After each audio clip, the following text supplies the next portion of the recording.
scripture today is Exodus 17, 1-7. From the wilderness of Sin, the whole congregation of the Israelites journeyed by stages, as the Lord commanded. They camped at Reverend, but there was no water for the people to drink. The people quarreled with Moses and said, "Give us water to drink." Moses said to them, "Why do you quarrel with me? Why do you test the Lord?" But the people thirsted there for water, and the people complained against Moses and said, "Why did you bring us out of Egypt to kill us and our children and our livestock with thirst?" So Moses cried out to the Lord, "What shall I do with this people? They are almost ready to stone me." The Lord said to Moses, "Go on ahead of the people and take some of the elders of Israel with you. Take in your hand the staff with which you struck the Nile and go. I will be standing there in front of you on the rock at Horeb. Strike the rock, and water will come out of it, so that the people may drink." Moses did so in the sight of the elders of Israel. He called the place Massah and Meribah, because the Israelites quarreled and tested the Lord, saying, "Is the Lord among us or not?"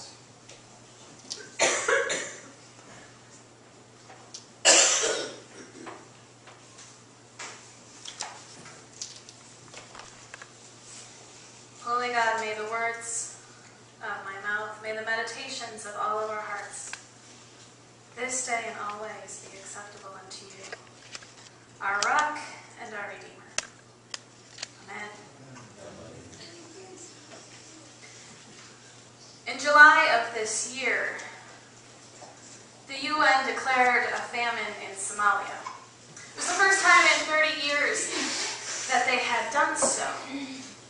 And over the next several weeks and months, the area was expanded to include Kenya, Ethiopia, Uganda, and several other parts of neighboring countries.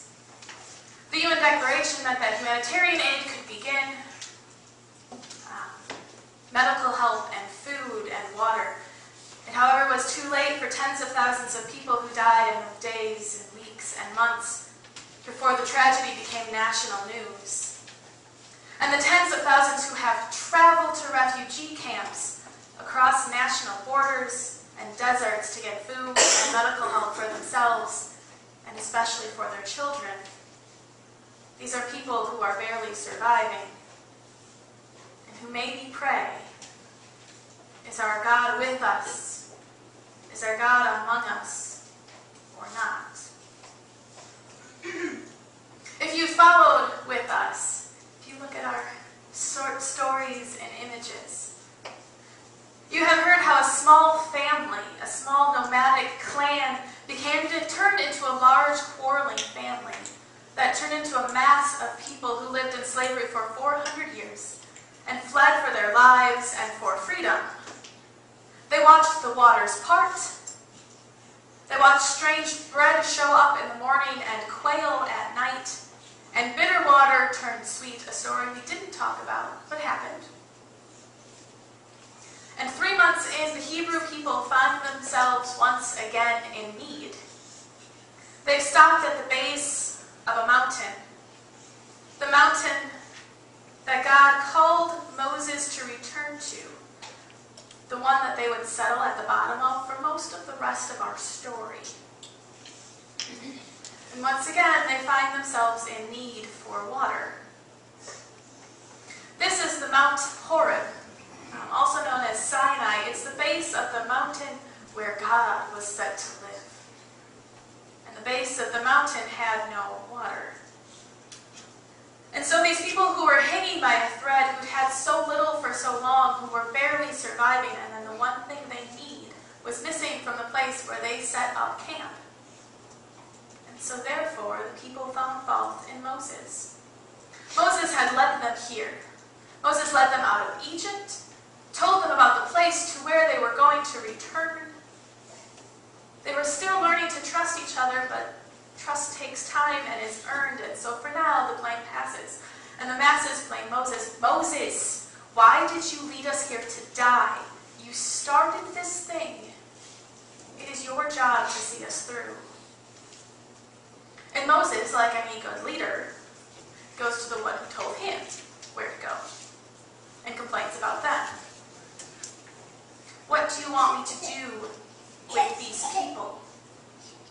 See, at that moment, it isn't Moses saying, let my people go. They're not his people right now.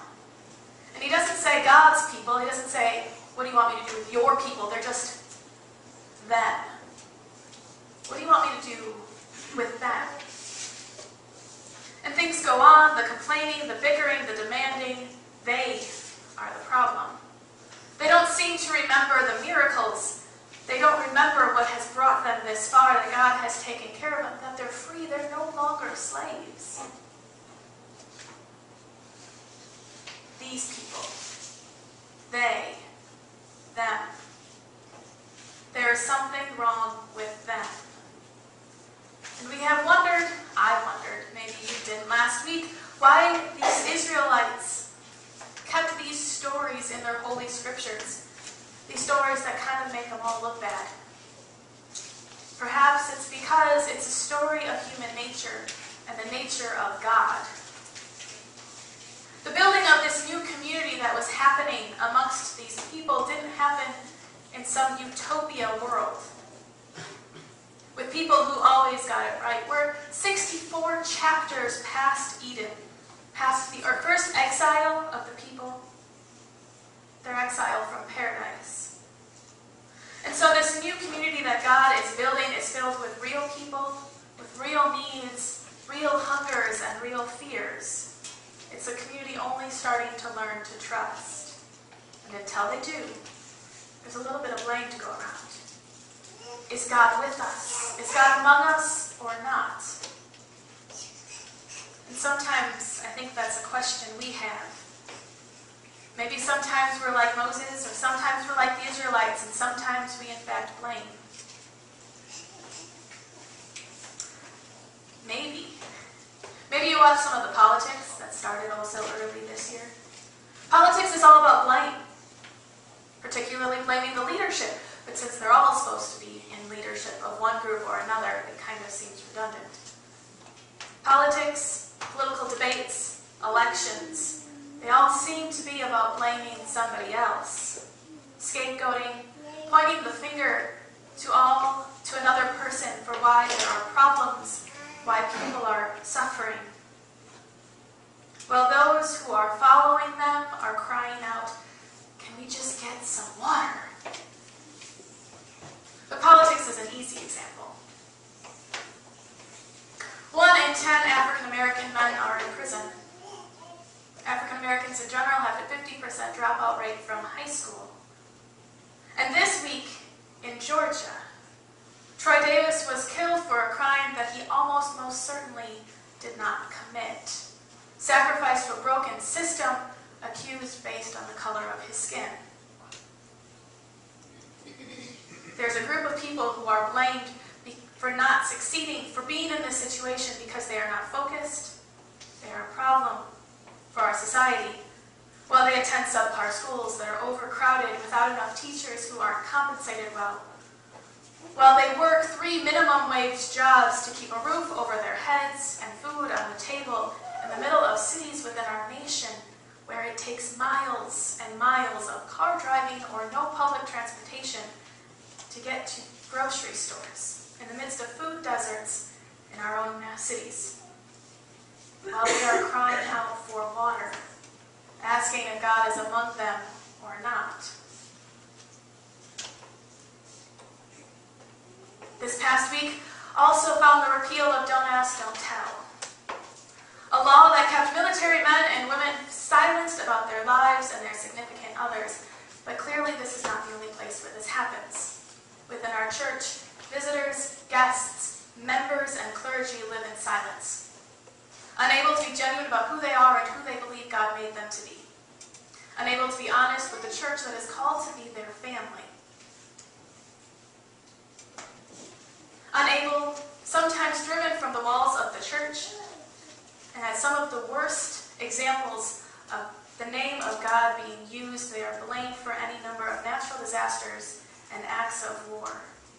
While most are looking to be cared for for love, to do justice and mercy, to feed the sheep and care for all of God's creation like the rest of us are called to do, while they cry out for water and ask if God is among them or not. Friday, Palestine petitioned for entrance into the UN Council as an independent nation. And while I don't condone the violence that has happened, there are people who have been exiled from their own land and the homes of their families that they have lived in for several thousands of years. People that have been in refugee camps, that have had homes or schools or businesses destroyed, entire villages bombed right before their eyes, living as second-class citizens in the land of their ancestry, in the Holy Land, the great, that is shared by three great religions that share traditions and values, while they cry out for freedom, for safe passage to work, to their fields, to their hospitals, for the right of business and education, while they cry out for freedom and ask if God is among them or not. We live here in a small community in Merrimack. We know some people really, really well, and yet there are others we only know by their face. Maybe we don't know them at all. Some of us, we wonder about the lives they live. We wonder about their going out at night. Maybe we wonder about their drinking, about their families, their divorce, what they spend their food stamps or food share on. We whisper, we talk about them. We wonder what would happen if maybe they made it to church, if they could fix things. Maybe we even blame them for their own problems. That they should be able to fix themselves, and somehow we still present them with a God who blames them, who demands that they fulfill their own needs while they cry out for relief, maybe for numbness, for help, for food, while they cry out for water and ask, is God among us or not? See, the complaining and the blaming is not so uncommon. And it's not so clearly black and white. It's not always that the Hebrew people were wrong and that Moses is right. Because the reality is, the complaining and questioning, it only bothered Moses.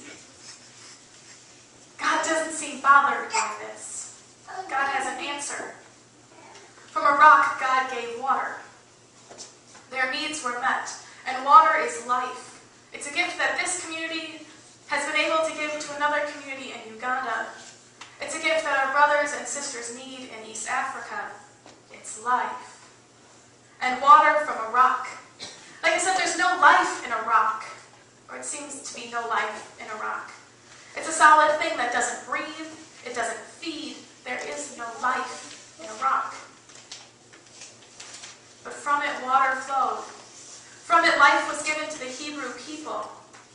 God's answer to their crying out is grace and life. Grace and life from something that seemed lifeless. And Moses names the place Massa and Meribah, test and quarrel. Because they asked, is God among us or not? And I know Moses is the great prophet, but I kind of wonder if maybe he didn't get it. Moses was so hung up on the testing and the quarreling that he didn't seem to get that there was an answer that was there. That God gave the people an answer. The place was called Test and Quarrel because the people asked if God is with them or not. And when the water flowed from that rock, the answer came forth, yes, I am. There is life. And God showed up in the most unexpected way. And God continued to show up in unexpected ways. And the peasant child in occupied Palestine, and a man who ate locust and stood in a river and yelled. A religious leader who knew he was right and destroyed those he was convinced were wrong, and became the leader of those he was convinced were wrong. And a child who had long laid dead, who found herself playing again. Water that flows from the rock. And each of us here, with the incarnate God, with Jesus the Christ, who came to bring life and life abundant. Water flowed from this man who seemed to not be much. Life was given and flowed to all of those whom he met. And we are called to do as Christ did. And therefore we strive to grow, to be perfected in love. Because our relationship with the incarnate God, because the Christ is in us and we are in Christ, because we are God's hands and feet in the world, we are called to be God's workers in the world. We are called to be of life. Life is perhaps water. Perhaps it's being a listening ear for a kid who is trying so hard to find her way and answers to questions. Perhaps it's walking a kid home after school or after bash. Life is welcoming your new neighbors or your old neighbors who perhaps you haven't talked to in a while. Life is tutoring that kid after school. Life is speaking up against injustice. Life is giving an acquaintance a ride home even if you don't know what he's been doing all night, and maybe especially because you know. Life happens and comes forth where God is and where God is and where God... And God is where we are, and God is where we are going, and God is everywhere else. Because we don't take God to those who are crying out, but we are the workers. We work with what God is already doing in their midst. Life comes from and to the most unexpected places. And to be honest, the most unexpected people. It may seem that you see signs of life and love that comes from a person you wouldn't expect. From those people and places where God, you wouldn't expect God to be, and that perhaps seem even a little God-forsaken. The last place where God would be, or where life would come from. In a world that seems shallow and indifferent, even in those places God is, and there is life. And it would seem in this way, when those are crying out, we don't bring life, and we don't create life, but we move in compassion and love and grace and life. We give what we can, and we love as we can. And those in our community and around the world who cry out, is God among us or not? May they look at us. May they look around. May they know from even us that life flows. So when they ask, is God among us or not? They will be able to say, yes, yes, absolutely.